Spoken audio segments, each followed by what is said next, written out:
Good morning to everyone.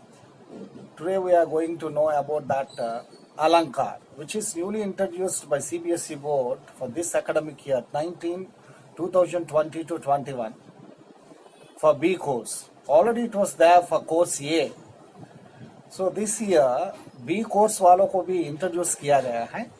Now we can know and understand that what is that Alankar and all. Actually अलंकार इतना तो कठिन नहीं है, आसान ही है. अगर हम मन से और दिल से ध्यान देकर सुनेंगे तो बहुत इजीली समझ में आ जाएगा.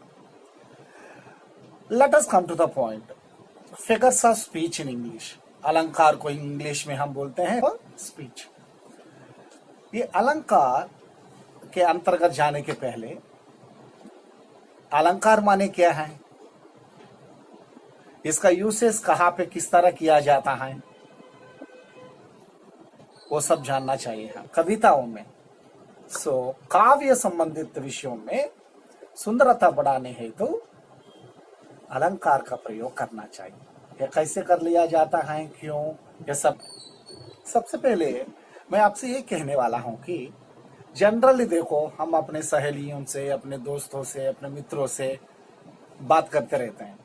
कुछ भी जो भी हम चाहते हैं वो सब बातों में लेके हम बहुत एंजॉय करते रहते हैं. लेकिन बात ये है, अचानक suddenly one of our one of our classmates एक सुंदर ढंग से सज धज कर आई है क्लास में.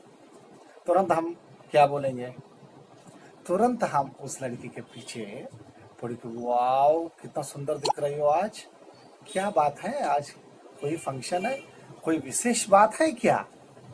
वो बोलते हैं ऐसा कुछ विशेष बात तो है नहीं, आज सो कारण की वजह से मुझे ऐसा आना पड़ा.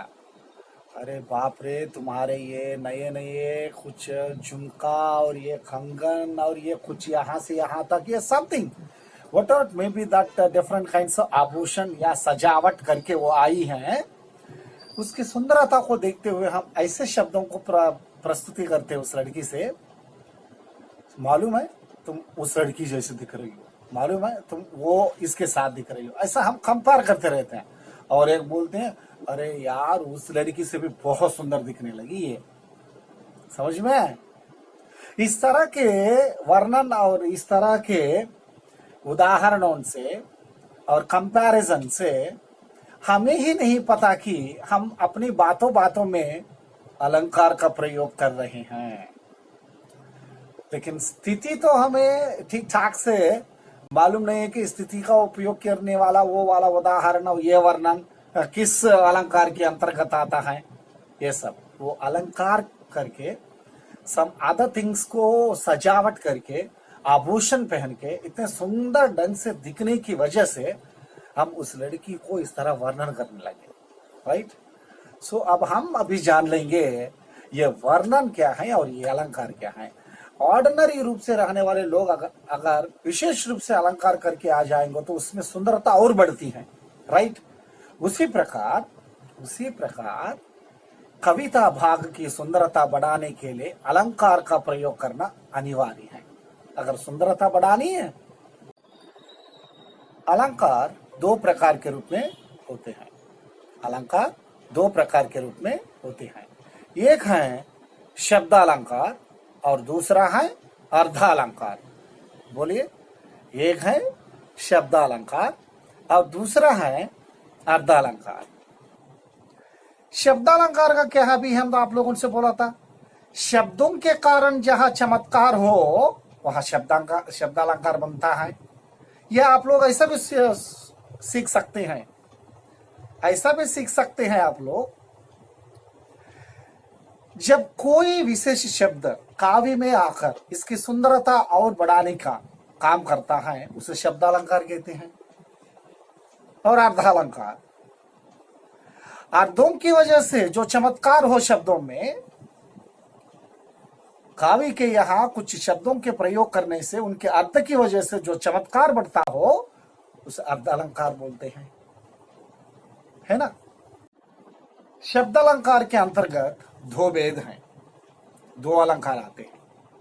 एक अनुप्रास अलंकार और दूसरा यमक अलंकार।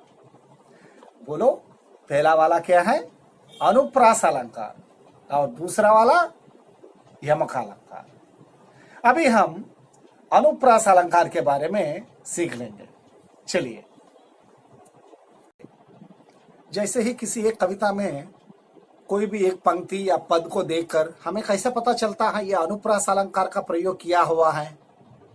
अनुप्रास अलंकार का प्रयोग पहचानने के लिए किसी एक कविता के पद संबंधित विषयों से सबसे पहले हमें इनका डेफिनेशन पता चलना चाहिए। अनुप्रास अलंकार का मतलब क्या है? अलंकार का मतलब आपको पहले ही बोल दिया गया है कि पद्य की सुंदरता बढ़ाने के लिए जिन शब्दों की और जिन अब्दों के अनुसार प्रयोग किया जाता है उसे अलंकार कहते हैं। विशेष शब्द और विशेष ध्वनियों से इसका प्रयोग किया जाता है। इसमें सुंदरता और बढ़ती है। इसका प्रयोग करना अनिवार्य है। अभी ये अनुप्रास अलंकार के बारे में सुनिए।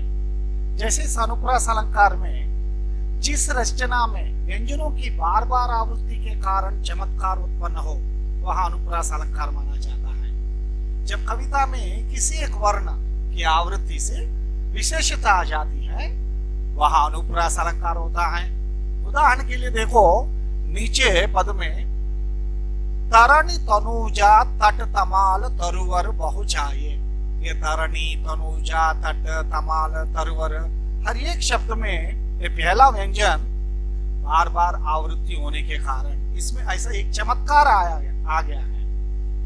इस तरह का चमत्कार जहां पे उत्पन्न हो वहां अनुप्रास अलंकार माना जाता है। वैसे ही नीचे देखो, कोटि कहु कलदौति के धाम करील के कुंजन ऊपर वारो। कोटि कहु कलदौत के धाम करील के कुंजन ऊपर वारो। इसमें देखो, कावर्ण की आवृत्ति बार बार करने की वजह से इसमें एक तरह का चमत्कार, ऐसे चमत्कार हो गया है। पढ़ने में इसकी सुंदरता और बढ़ गई है। ये वाला अनुप्रास अलंकार। अभी यमक अलंकार, शब्द अलंकार में दूसरा है यमक अलंकार। शब्द अलंकार में दो प्रकार के रूप में पाए जाते हैं। एक है अनुप्रास अलंकार और दूसरा है यमक अलंकार। अभी सुनिए, यमक अलंकार का डेफिनेशन क्या है? जहां एक शब्द अथवा शब्दांश का बार बार प्रयोग होता है और अर्थ भी हर बार भिन्न होता है। और एक बार देखिए, जहां एक शब्द अथवा शब्दांश का बार बार प्रयोग होता है और अर्थ भी हर बार भिन्न होता है वहां यमक अलंकार होता है। जैसे एक शब्द अथवा शब्दांश का बार बार प्रयोग होना माने नीचे एक उदाहरण दिया गया है। देखो, कनक कनक ते सौगुनी मादकता अधिकाय वा खाए बौराई जगह या पाए बौराई। ये वाला दोहा देकर आप लोग को पूछ लिया जाएगा ये वाला कौन सा वाला अलंकार है। तुरंत आपको पहचानना है कि देखो, एक ही शब्द या शब्दांश का बार बार क्या कौन सा वाला शब्द बार बार प्रयोग हुआ? कनक कनक कनक। लेकिन ये दोनों शब्द उच्चारण के लिए सेम है लेकिन अर्थ के रूप में भिन्न पाया जाता है। पहला कनक का अर्थ है धतूरा, dhatura means one kind of love which gives like madness, and another kanak means gold. कनक कनक ते सौगुनी मीन्स गोल्ड से भी ज्यादा मादकता के रूप में पाया जाता है ये वाला, ये कनक, ये धतूरा। नहीं, धतूरा से भी ज्यादा पागलपन चढ़ता है ये दूसरा वाला गोल्ड, है ना। इसके अर्थ में ये बोल दिया गया है। ओके माय डियर, अभी आप लोगों को शब्द अलंकार के बारे में ज्ञान कराया। मैंने ये सारे विषयों को बताया कि इसमें दो प्रकार के होते हैं। एक है अनुप्रास अलंकार और दूसरा यमक अलंकार, और अलंकार का प्रयोग कहाँ किसके लिए प्रयोग करते हैं ये सब हम इसमें प्रस्ताव किया था। अभी आगे अगले क्लास में अर्धालंकारों के बारे में हम सीख लेंगे। अर्धालंकार में 4 टाइप्स हैं। एक है उपमा अलंकार, दूसरा रूपक अलंकार, और तीसरा उत्प्रेक्षा अलंकार, और चौथा मानवीकरण अलंकार। इन 4 अलंकारों के बारे में सविवरण एक्सप्लेनेशन अगले कक्षा में आप लोगों को बता दिया जाएगा। तब तक आप लोग इस पर थोड़ा कुछ प्रैक्टिस कर लिया जाए, अभ्यास कर लिया जाए। नमस्कार। माय डियर स्टूडेंट्स, आप लोग ये विषय मत भूलिएगा कि ये टॉपिक और ये वाला अलंकार अपने दोस्तों को और सबको सीबीएसई पैटर्न के अंतर्गत पढ़ने वाले सभी लोगों को शेयर कर लिया जाए। आपको सब अपडेट्स ठीक समय पर पहुंच जाए। भूलिए मत, सब्सक्राइब हो जाइए और सब्सक्राइब करा लीजिएगा। नमस्कार, all the best my dear.